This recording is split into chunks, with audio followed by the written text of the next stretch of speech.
Hey guys, Curtis Alexander. In a previous video, we talked about how stress levels can be a major cause of low libido or low sex drive.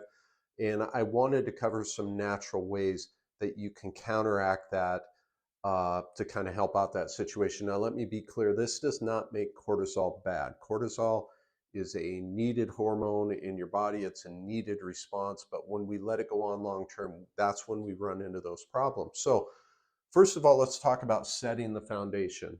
A lot of the reason people get into this high cortisol levels in stressful situations is they're going on extreme diets, they're cutting back calories a lot. So flip that on its head and go, what do you need to do to fuel your body? Because to keep cortisol levels in check, you have to provide enough energy for your body. You have to provide enough vitamins and minerals for that to happen. So, for example, if your maintenance calories to maintain your weight right now is 2,500, I would encourage you to count your calories, eat at that maintenance, but make sure you're getting a wide variety of natural foods, protein, carbs, and fats, and just think about supporting your body rather than trying to restrict it, cut back to these crazy low calorie deficits, because you're only going to make that cortisol issue worse.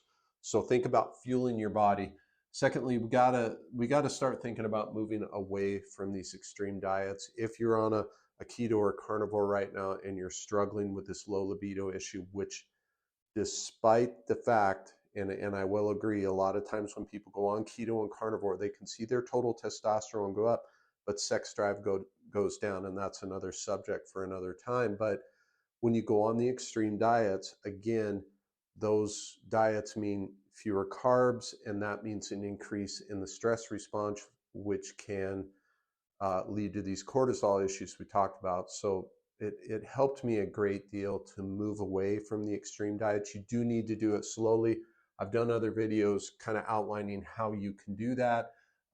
Next thing, you want to eliminate seed oils. A lot of the cortisol issue and the sex drive issue can be brought back to our mitochondrial function. Something that really screws up your mitochondrial function is seed oils.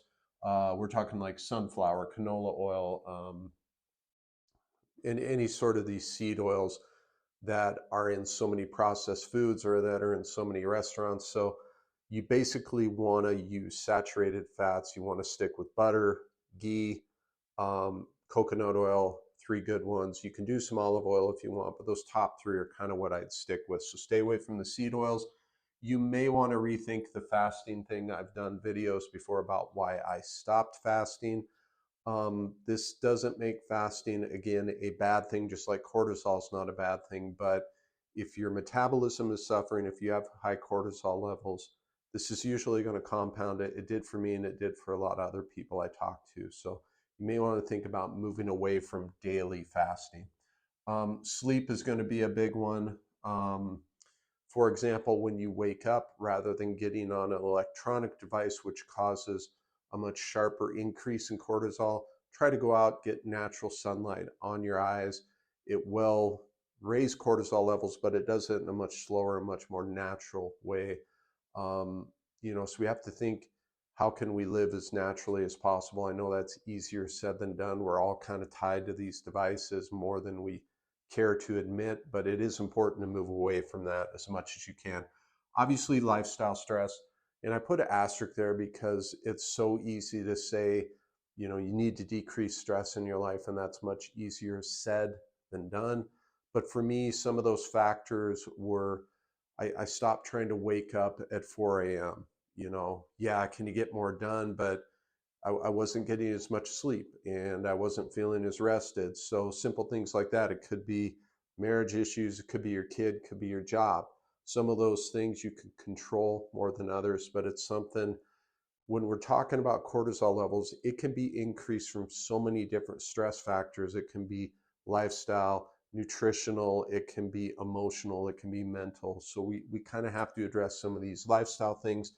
And last but not least, I'd focus on natural sun exposure. We already talked about getting that on your face first thing in the morning. Just living in a more natural way, eating more natural foods, and trying to minimize some of these stressors in our lives. you're going to find a lot of benefit. It sounds really simple, and it is, but there's a tremendous amount of benefit to doing this. So what I would appreciate, let me know in the comments, was this helpful? Have you tried any of these things?